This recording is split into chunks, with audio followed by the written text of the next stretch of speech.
पल module development में आज हम बात करेंगे कुछ प्री डिफाइंड ऑब्जेक्ट की। वीडियो का जो टाइटल है वो है कि generate URL and output links for the Drupal 8 9 और 10 तीनों पे। ये कंसेप्ट सेम है ड्रूपल 8 9 और 10 में।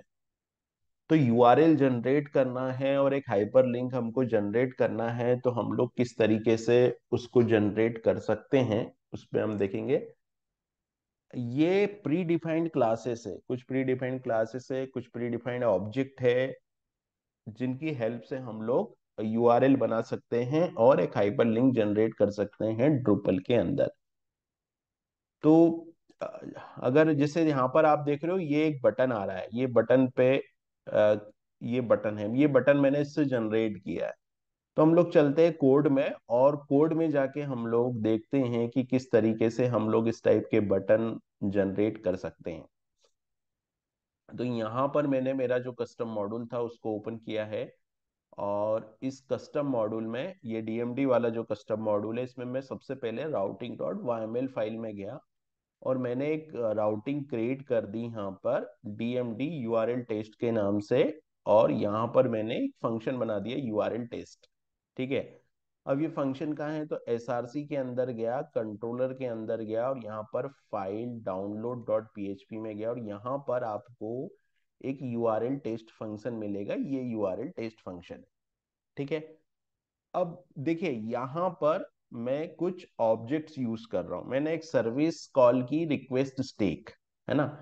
अब ये सर्विस एज ए रिक्वेस्ट मैंने कॉल की। अगर आप मेरे को होस्ट नेम चाहिए, है ना, तो अगर मेरे को होस्ट चाहिए तो वो कैसे मिलेगा। अगर मुझे होस्ट नेम चाहिए तो मैं इस सर्विस को कॉल करूंगा और यहाँ पर गेट होस्ट करूंगा तो मुझे होस्ट नेम मिलेगा। होस्ट नेम मतलब ये वाला यूआरएल मिल जाएगा मुझे, माइग्रेट d10x ddeb.site, ये वाला यूआरएल मुझे मिल जाएगा।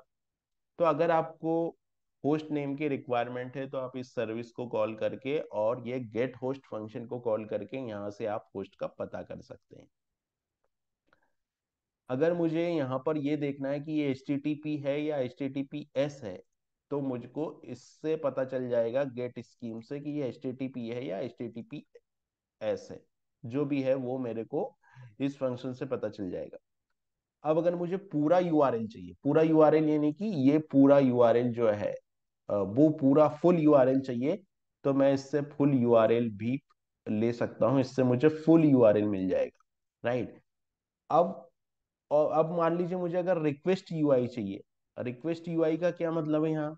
रिक्वेस्ट यूआई का मतलब है कि ये वाला यूआरएल डीएमडी पेज का जो यूआरएल है, डीएमडी और यूआरएल टेस्ट, ये अगर मुझे चाहिए, यूआरएल का इतना पोर्शन मुझे चाहिए, पेज का केवल यूआरएल चाहिए, तो वो मुझे इससे मिल जाएगा। और अगर पैरामीटर है यहाँ पे, क्यूरी स्ट्रिंग में कुछ पास हो रहा है, वो अगर मुझे चाहिए तो मैं यहाँ पे उस पैरामीटर को भी ले सकता हूँ। लेकिन ये वाला जो पैरामीटर ये एक अरे मिलेगा, तो ये आपको सिंगल स्ट्रिंग वेरिएबल नहीं मिलेगा, ये एज ए अरे वेरिएबल यहाँ पर मिलेगा। ठीक है। ये रिक्वेस्ट की बात हो गई कि रिक्वेस्ट सर्विस क्या क्या हमको करके देती है।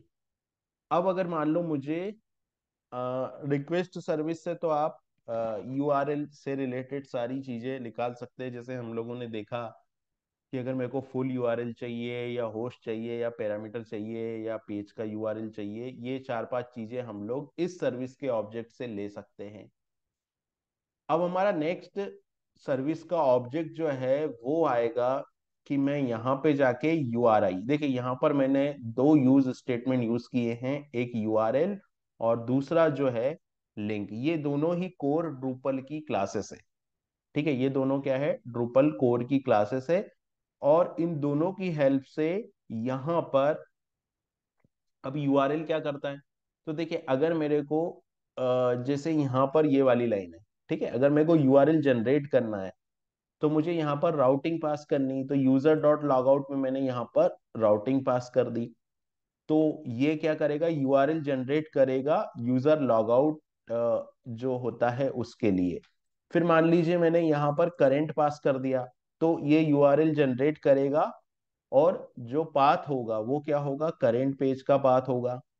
उसी तरीके से अगर मेरे को यहाँ पर इसको करना है तो ये भी क्या करेगा कि फ्रंट पेज का पाथ ही जनरेट करेगा, और अगर फ्रंट पेज को करता हूं तो फ्रंट पेज करेगा। यहाँ पे ये जो नन पास कर रहा हूं इसका मतलब क्या है कि ये फ्रंट पेज का ही यूआरएल ले जाएगा सिस्टम, और यहाँ पर स्पेसिफिकली फ्रंट पेज का यूआरएल जनरेट करेगा। और अगर मैं नो लिंक करता हूं तो नो लिंक करता हूं तो क्या आएगा कि केवल टेक्स्ट आएगा। जैसे यहाँ पर ये लिंक दिख रहा है ना, ये बटन है, बटन नहीं आते हुए केवल टेक्स्ट आएगा। जैसे कि अगर मान लो मैंने यहाँ पर और बटन से ये जनरेट होगा। ठीक है। अब बटन क्या है कि अगर मेरे को यूआरएल चाहिए, यूआरएल चाहिए मतलब ये यूआरएल है। अब इस यूआरएल का यूज कहाँ करना है, मान लो मैंने फ्रंट पेज को यहाँ पे पास किया है ना। इन सबको मैं कमेंट कर देता हूँ थोड़ी देर के लिए। तो मैंने यहाँ पे कमेंट कर दिया, इसको भी मैंने यहाँ पे कमेंट कर दिया। ठीक है। अब मैं क्या कर रहा हूँ, फ्रंट पेज का यूआरएल मैंने जनरेट किया, और यहाँ पर link is equal to new link, यहाँ पर लिंक और यूआरएल। तो यहाँ पर एक यूआरएल जनरेट हो जाएगा और फ्रंट पेज का यूआरएल जनरेट करेगा। परंतु इसके लिए मुझे क्या करना पड़ेगा, सबसे पहले तो मेरे को कैशे क्लियर करना पड़ेगा। तो मैं एक बार कैशे क्लियर करता हूँ, क्योंकि ये चेंज मैंने किया है कोड में, तो एक बार मुझे कैशे क्लियर करना पड़ेगा। तो मैं यहाँ पे कैशे क्लियर कर देता हूँ। तो यहाँ पर कैशे क्लियर हो गया है, और आप देखोगे तो देखिए मैंने यहाँ पर यूआरएल जनरेट किया, और यहाँ पर मैंने लिंक क्लास का ऑब्जेक्ट क्रिएट किया।